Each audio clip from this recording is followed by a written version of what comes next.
France में जश्न के बीच आया ट्रक का कहर।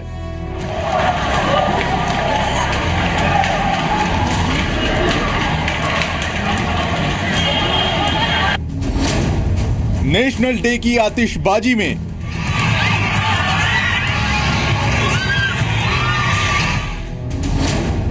आतंकी ने ट्रक से सैकड़ों को कुचला।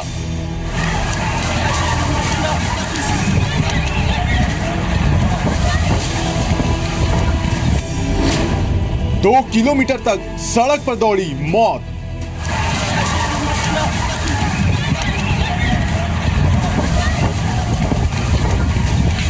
Number of fatalities and injuries is very high. 80 people have been killed and 18 are critically ill, and numerous people have been injured.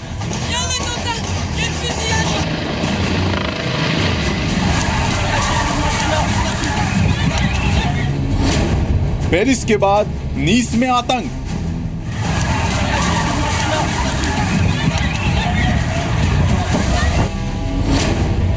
8 महीने में फ्रांस पर दूसरा आतंकी हमला।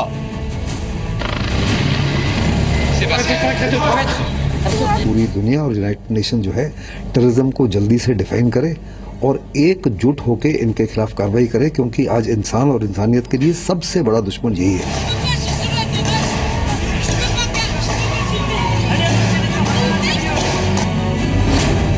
फ्रांस में ट्रक से टेरर अटैक।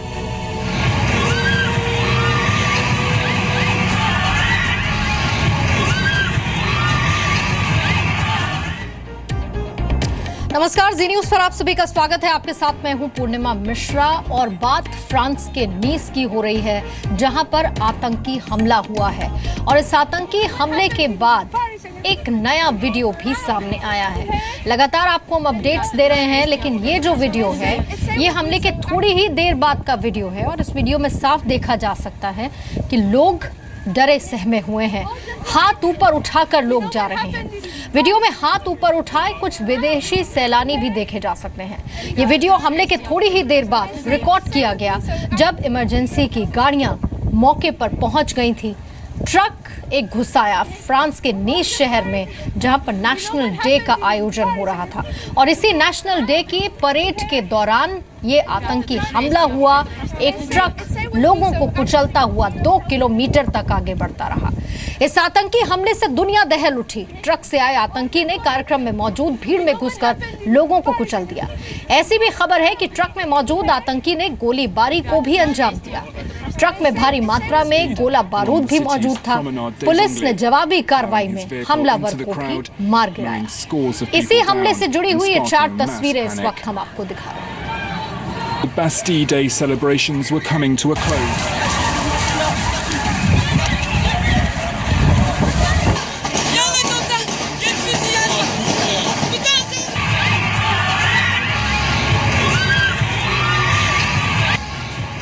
फ्रांस एक बार फिर से आतंकियों के निशाने पर आया है।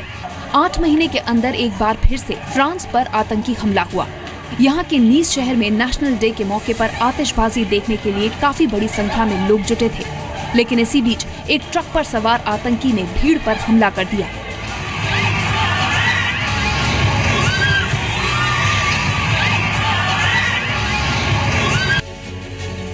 ट्रक करीब 2 किलोमीटर तक लोगों को रौंदता गया, जिसमें करीब 85 लोगों की मौत हो गई, जबकि 100 से ज्यादा लोग घायल हो गए।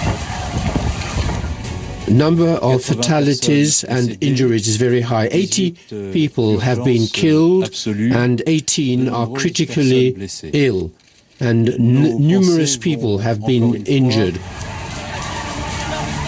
नीस के मेयर के मुताबिक ट्रक भीड़ में करीब 2 किलोमीटर तक लोगों को कुचलते हुए बढ़ता गया। चश्मदीदों के मुताबिक लॉरी का ड्राइवर ट्रक को भीड़ के बीच ले आया और उसने अंधाधुंध फायरिंग शुरू कर दी। चश्मदीदों के मुताबिक ट्रक चला रहे एक शख्स को पुलिस ने गोली मारी है, जिससे उसकी मौत हो गई। ट्रक में बैठे दूसरे शख्स के फरार होने की खबर है। एक समाचार एजेंसी ने रीजन के प्रेसिडेंट क्रिश्चियन एस्ट्रोसी के हवाले से खबर दी है कि जिस लॉरी ने लोगों को कुचला, उसमें हथियार और ग्रेनेड भरे हुए थे।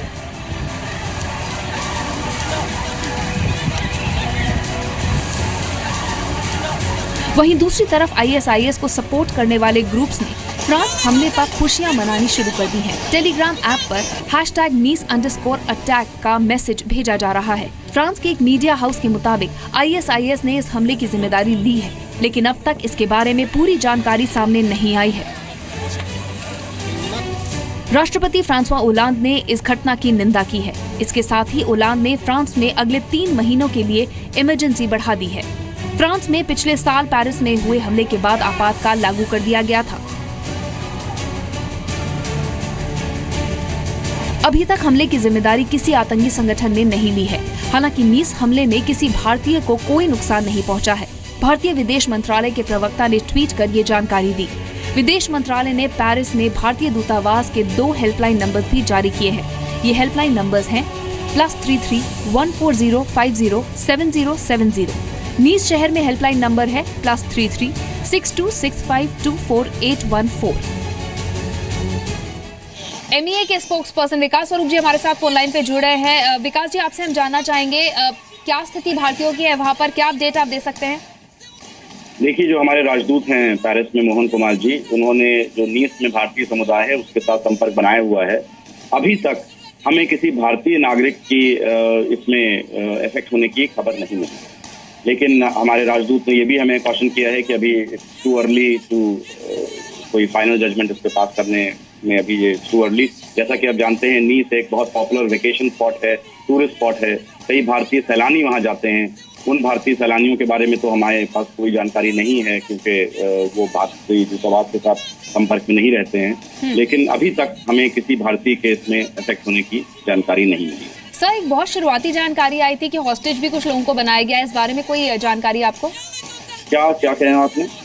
जी, हॉस्टेज बनाया गया है कुछ लोगों को 2 होटल्स और एक रेस्टोरेंट में। हम नहीं, अभी तक तो इस तरह की हमारी जानकारी नहीं है। ये हमें जरूर पता है कि 75 से ज्यादा लोगों की इसमें मृत्यु हो गई है जब तक ने उनको रौंद दिया, और ये तो निश्चय ही एक आतंकवादी घटना है। और जैसा कि आप जानते हैं, फ्रांस काफी समय से आतंकवाद के साथ जूझ रहा है, और हम यही उम्मीद करते हैं कि जो फ्रांस के जो इन्वेस्टिगेशन है वो पूरी कंस्पिरेसी इसके पीछे क्या थी वो उसका अनावरण कर पाएगी। जी सर, ये कहा जा रहा है इसमें लोकल मॉड्यूल का हाथ हो सकता है, लेकिन ये सब चीजें बॉइल डाउन करती हैं ISIS पर, और भारत लगातार कहता रहा है कि कड़ा एक्शन लेने का वक्त है अब। बिल्कुल, प्रधानमंत्री अपने हर वक्तव्य में उन्होंने कहा है कि आतंकवाद का सामना केवल तभी हो सकता है जब सभी मानवतावाद में विश्वास रखने वाली शक्तियां एकजुट होकर इसका मुकाबला करें। और ये जो लेटेस्ट टेररिस्ट अटैक है वो यही दर्शाता है कि अब वो गुड टेररिस्ट बैड टेररिस्ट के बीच में जो भेदभाव कुछ देश करते हैं वो करने का समय नहीं रहा है। अब सबको इसका मिलकर एकजुट मुकाबला करना पड़ेगा, तभी हम इसके ऊपर विजय प्राप्त करें। इससे पहले भी फ्रांस आतंकियों के निशाने पर रहा है। करीब 1.5 साल में फ्रांस में ये 7वां आतंकी हमला है। इससे पहले 7 जनवरी 2015 को पेरिस में शार्ली हेब्दो ऑफिस में आतंकी हमला हुआ था। इसमें 4 कार्टूनिस्ट समेत 12 लोगों की हत्या कर दी गई। 3 फरवरी 2015 नीस के यहूदी सामुदायिक केंद्र में 3 सैनिकों पर जानलेवा हमला हुआ। 19 अप्रैल 2015 को 2 चर्च पर आतंकी हमले हुए, जिसमें 1 महिला की मौत हो गई। 26 जून 2015 को पूर्वी फ्रांस की गैस फैक्ट्री पर हमला हुआ, जिसमें एक व्यक्ति की गला काटकर हत्या की गई। वहीं 21 अगस्त 2015 को पेरिस जा रही हाई स्पीड ट्रेन पर फायरिंग हुई। आतंकी के पास से खतरनाक हथियार मिले थे। वहीं पिछले साल नवंबर 14, 2015 को फ्रांस में कई जगह आतंकी हमला हुआ। 120 से ज्यादा लोगों की मौत हुई थी। फिलहाल पूरे मामले की जांच जारी है।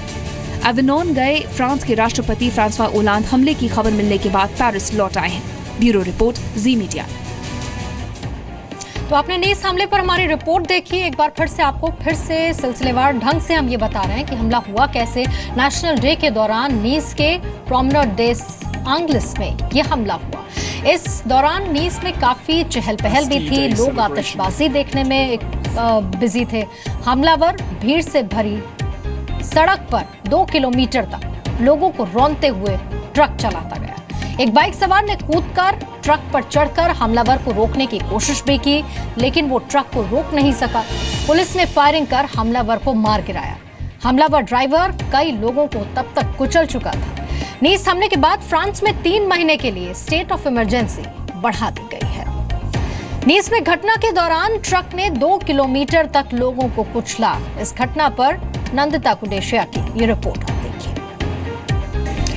आइए यहाँ पे हम आपको मैप के जरिए बताने की कोशिश करते हैं कि ये ट्रक जिसने इतने लोगों को कुचला वो किस रूट से गया, कितनी दूर गया, ये इलाका कैसा है। ये इस मैप पे आप देख सकते हैं साउथ फ्रांस का ये इलाका है। नीस शहर जो है एक बीच टाउन है और यहाँ आप देख सकते हैं कि समुद्र के किनारे यहाँ पर ये पूरा इलाका है जहाँ ये घटना हुई है। इसे देखकर आपको मरीन ड्राइव की याद भी आएगी, बिल्कुल वैसा सा ही ये पूरा इलाका है। ये जो येलो लाइन आपको दिख रही है ये है उस ट्रक का रूट। ये पूरा जो रूट है ये 2 किलोमीटर था, करीब 2 किलोमीटर ये ट्रक आगे चलकर आई थी। यहाँ से चली, होटल निग्रेसो यहाँ रास्ते में पड़ता है जो कि एक बड़ा लैंडमार्क है। उसके बाद ये आगे की तरफ बढ़ी। प्रोमेनाड डेस एंग्लिस ये पूरा एक इलाका है जहाँ पर बैस्टिल डे का सेलिब्रेशन चल रहा था। यहाँ पर आतिशबाजी हो रही थी समुद्र में और लोग बड़ी संख्या में यहाँ पर जुटे हुए थे। यहीं पर ट्रक ने आकर आतंक मचाया। आइए अब आपको एक वीडियो के जरिए दिखाते हैं कि आखिर ट्रक ने क्या किया। ट्रक यहाँ से आ रहा था, एक बड़ा सा ट्रक आप देख पा रहे होंगे। इसको मैंने पॉज कर दिया है, पहले आप इस ट्रक को देख लीजिए। ये एक बड़ी सी ट्रक है, एक लॉरी है जिसमें आमतौर पर गाड़ियां या बड़ी मशीनरीज को ट्रांसपोर्ट किया जाता है। अगर आप ध्यान से देखें तो सबसे पहले इस ट्रक ने एक बाइक को टक्कर मारी। धीमी स्पीड में आ रहा था, बाइक को टक्कर मारी इसने और टक्कर मारने के बाद ये रुका नहीं, आगे ही बढ़ता चला गया। जैसे जैसे ये ट्रक आगे बढ़ा आप देख सकते हैं कि इसकी स्पीड अचानक बढ़ गई है। वहीं आप देखेंगे कि ट्रक के पीछे लोग जो हैं उनमें अफरा तफरी फैल गई है क्योंकि एक बाइक को टक्कर मार के ही आगे भागा है और पीछे लोग आपको भागते हुए दिखाई दे रहे होंगे जो इस ट्रक को रोकने की कोशिश कर रहे हैं, लेकिन ट्रक की स्पीड अचानक से बढ़ जाती है। ये ट्रक इसी तरह से आगे चला गया, स्पीड बढ़ गई, 80 लोगों को इसने रौंद दिया, करीब 18 से 20 लोग इसमें बुरी तरह से घायल हुए हैं। जो खबर अभी मिल रही है उसके मुताबिक इस ट्रक के अंदर असला और हथियार भरे हुए थे। हालांकि पुष्टि इसकी नहीं हुई है। ये भी पुष्टि नहीं हुई है कि इस ट्रक में कितने लोग थे। एक ड्राइवर था जिसको कि मार गिराया गया। पुलिस ने जब गोली चलाई उसके बाद 100 मीटर बाद जाकर ये ट्रक रुक गया। ड्राइवर को तो मार गिराया गया, लेकिन सवाल उठ रहा है कि आखिर गोलियां कौन चला रहा था। क्या उसके संग एक और शख्स मौजूद था? क्या वो भाग गया? ये तमाम चीजें हैं जिनके ऊपर अभी जांच हो रही है। और वहीं इस हमले के बाद केंद्रीय गृह राज्य मंत्री किरण रिजिजू ने क्या कहा वो आप सुनिए। देखिए, हम लोग सब फ्रांस की सरकार और जनता के साथ हैं। पिछली बार भी जब पेरिस में आतंकवाद का जो घटना हुआ था उसमें भी सरकार ने मुझे फ्रांसीसी राजदूत में भेज करके संवेदना प्रकट किया। इस बार भी साथ में है क्योंकि आतंकवाद का लड़ाई किसी एक देश का नहीं है।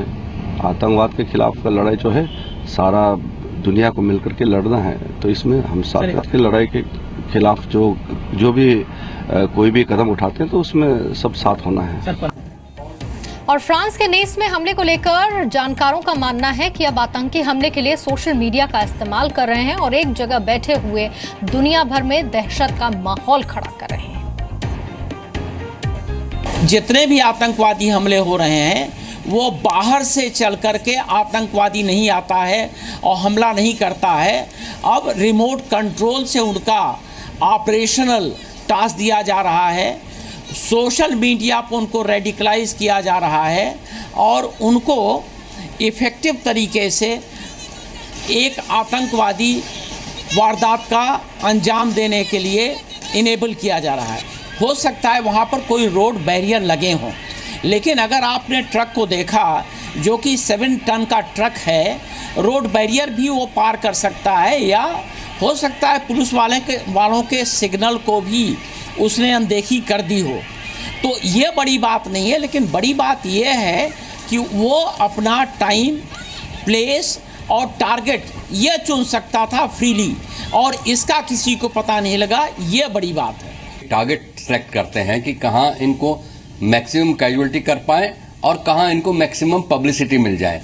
इन दोनों चीज़ों को ध्यान में रखते हुए इन्होंने हमला किया। दूसरा, मुझे लगता है कि फ्रांस में जो ज़्यादा इंटेलिजेंस सेटअप और जो सिक्योरिटी है ये पेरिस और उसके अराउंड ज़्यादा रही, बाकी जगह इन्होंने तवज्जो नहीं दी और आतंकवादियों को लगा होगा कि शायद पेरिस में भी पेनिट्रेट करना मुश्किल है, कहाँ और टारगेट मिल सकते हैं।